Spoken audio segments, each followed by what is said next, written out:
Hi hello అండి, welcome to my channel. ఈరోజు నేను ఎండి రొయ్యలు దోసకాయ కర్రీ చేయబోతున్నానండి. దాని ప్రాసెస్ ఎలాగో చేసే విధానం ఎలాగో చూపిస్తానండి. రొయ్యలు చేపలు ఇష్టం ఉన్న వాళ్ళకి ఈ కర్రీ బాగా నచ్చుతుందండి. ఇది ఎలా చేసుకుందాం పదండి. దోసకాయలు ఒక 5 తీసుకునండి, మీడియం చిన్న సైజువి. టమాటాలు 4, ఒక ఉల్లిపాయ, 3 పచ్చిమిరకాయలు, కొత్తిమీర, అల్లం వెల్లుల్లి పేస్ట్, కారం, సాల్ట్, ఎండి రొయ్యలు, ఆయిల్. ముందుగా రొయ్యల్ని వాటర్లో నానబెట్టుకుందామండి. వాటర్ వేసి నానబెట్టుకుందాం ఒక 10 నిమిషాలు.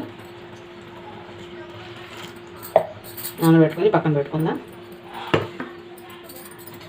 తర్వాత ఈ దోసకాయలు చెక్కు తీసుకొని కోసుకుందాం. ఇలా చెక్కు తీసి ముక్కలుగా కట్ చేసుకోవాలి. ముక్కలుగా కట్ చేసుకుందాం, చిన్న ముక్కలుగా చెక్కు తీసేసి. చేదు ఉందో లేదో చూసుకొని టేస్ట్ చేసి చేదు ఉందో చూసుకొని అప్పుడు ముక్కలు కట్ చేసుకోవాలి. చేదు ఉంటే కర్రీ పాడైపోయింది కదండి, అందుకని ఉంటాయి కదా అది తీసేసి వండుతానండి. ఎందుకంటే మా పిల్లలు విత్తనాలు ఉంటే దోసకాయలో ఆ కర్రీ తినాలండి. ఎన్నిసార్లు చెప్పి చూశాను, బాగా టేస్ట్ ఉంటాను తింటారు. నేనైతే విత్తనాలు ఉన్న గింజలు తింటాను, వాళ్ళు తినరు. అందుకని వాళ్ళ కోసం తప్పదు కదండి. ఇవన్నీ విత్తనాలు ఇవన్నీ తీసేసి లోపలికి మామూలుగా వండుతాను. ముందుగా స్టవ్ ఆన్ చేసుకొని ప్యాన్ పెట్టుకున్నానండి. దాంట్లో ఆయిల్ వేసుకుంటున్నా. 2 టీ స్పూన్తో 2 పోసుకున్నామండి. ఇది ఎండు రొయ్యలు ముందుగానే దానికి చాలా తోక ఉంటుంది కదా, తీసేసి అది వాటర్లో నానబెట్టుకున్నాను 10 నిమిషాలు. కడిగి శుభ్రంగా ఇప్పుడు దీంట్లో ఆయిల్లో వేపుకోవాలండి. కొంచెం ఫ్రై చేసుకోవాలి, లైట్గా ఫ్రై చేసుకోవాలి.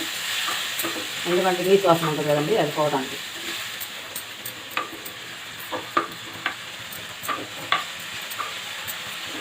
ఇలా ఫ్రై చేసుకొని కొంచెం సేపు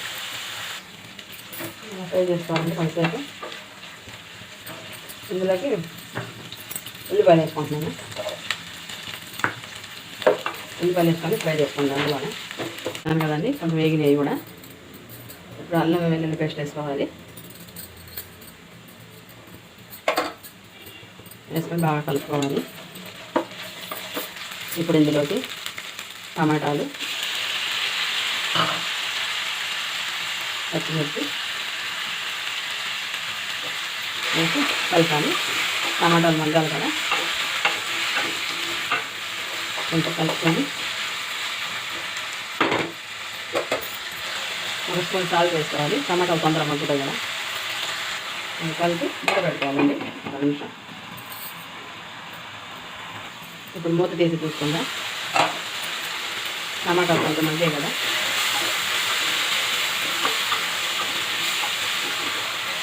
ఇప్పుడు దోసకాయ వేసుకుందాం. ఇందులోకి పసుపు వేసుకుందాం 1 స్పూను, ధనియా పౌడర్ 1/2 స్పూన్,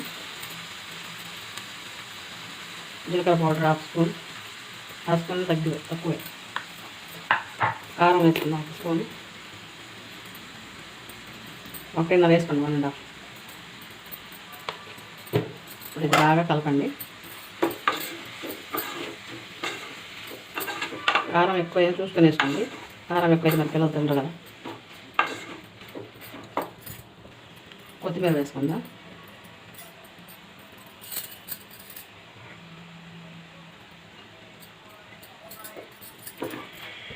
ఒక కప్పు వాటర్ పోసుకుందాం. ఇందాక నుంచి స్టవ్ మీడియంలో ఉంది కదండి, ఇప్పుడు హై పెట్టుకోండి. కలిపి మూత పెట్టుకోండి. చూడండి, మధ్యలో ఇలా మూత తీసి చూసుకుంటూ ఉండాలా. ఇలా కలుపుకోండి, మధ్యలో కలిపి మళ్ళీ ఇంకో మూత పెట్టుకోండి. ఇప్పుడు ఇంకోసారి మూత తీసి చూద్దాం. చూసారా, దగ్గర పడుతుంది కదా. ఒకసారి కలుపుకొని ఇప్పుడు హైలో నుంచి మీడియంలో పెట్టుకోండి స్టవ్. ఎందుకంటే మాడే అవకాశం ఉంది కాబట్టి. మళ్ళీ మూత సాల్ట్ సరిపోతే మళ్ళీ వేసుకున్నాను, చెక్ చేసుకున్నాను, సాల్ట్ సాలేదు మళ్ళీ సాల్ట్ వేసుకున్నాను. ఇదిగోండి కర్రీ రెడీ అయిపోయింది. ఇంకెంతేనండి, స్టవ్ ఆఫ్ చేసుకుందాం. అయిపోయిందండి, స్టవ్ ఆఫ్ చేసుకుని తెచ్చుకున్నాను. లాస్ట్లో కొత్తిమీర చల్లుకుందాం. ఇంకెంతేనండి. మీకు నచ్చితే మీరు ఒకసారి ట్రై చేయండి, లైక్ చేయండి, షేర్ చేయండి, సబ్స్క్రైబ్ చేసుకోండి, బెల్ ఐకాన్ నొక్కండి. థ్యాంక్ యూ అండి. మళ్ళీ ఇంకో నెక్స్ట్ వీడియోతో కలుద్దాం.